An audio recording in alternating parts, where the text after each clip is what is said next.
সমস্যা তো এই রাস্তার সমস্যা আমরা এখান থেকে মাল কিনা যেটা ডিমা আসা হইয়া পাহাড় লাইন পাঠাই শিলচর পদুপুর আগরতলা।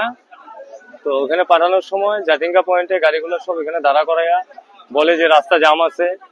হ্যাঁ, এখন না, 2 ঘন্টা পরে ছাড়ুম, 1 ঘন্টা পরে ছাড়ুম, 3 ঘন্টা পরে ছাড়ুম। কিন্তু দেখা যায় হারাঙ্গা যাও থেকে 12 চাকা, 16 চাকা, 6 চাকা এগুলা খালি গাড়িগুলা এদিকে আসছে। খালি গাড়িগুলো এগুলো আইতে থাকে। হ্যাঁ, আমরা সরকারের কাছে অনুরোধ করব যে আমাদের সবজি গাড়িগুলা প্রথমে ছাড়া হোক। আর সকালবেলা হারাঙ্গা যাও সাইড থেকে যদি খালি গাড়িগুলা ছাড়ে আমাদের কোনো প্রবলেম নাই।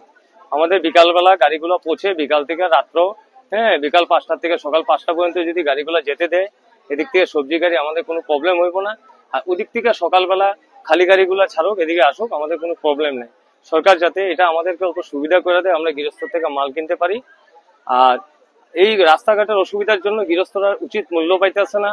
আমরা ভয়ে মাল কিনতেছি না। আমাদের পার্টি বলে সময় মতো গাড়ি আসে না। মালটা সকালবেলা না যেয়ে দুপুরবেলা যাইলে মালটা বিক্রি হয় না, এই মালটা খারাপ হয়ে যায়। পার্টি আমাদেরকে অর্ডার দেয় না।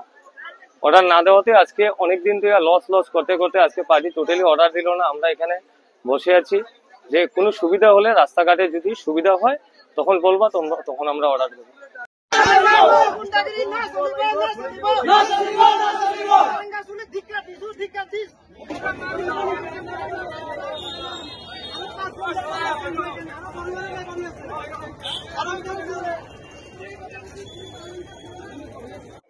আমরা দাদা আমাদের খুবই অসুবিধা, মাল কেনার মতো আমরা কোনো সাধ্য নাই। আজকে 1 মাস ধরে আমরা মাল কিনতে আসি, মাল পাঠাইতেছি পাহাড় লাইন, শিলচর, করিমগঞ্জ, আগরতলা। কোনো ড্রাইভারের গাড়ি সময় মতো পৌঁছতে দেয় না, রোডে অসুবিধা করে।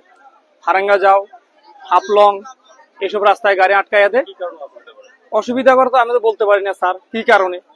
সবসময় আমরা মাল পাঠাই, বহু অসুবিধাতে 10টার গাড়ি রাত দিনে 2টায় ঢুকে, সকালে বদরপুর, আগরতলা, শিলচর, করিমগঞ্জ ওই জায়গা থেকে ব্যাপারীরা বলছে আমাদের 1 কেজি মাল লাগবে না লাম নিয়ে, যে টাইমলি বুঝতে পারে না গাড়ি মাল। আমরা আইনা কি করবো, কি অসুবিধা আমরা মাল কিনবো?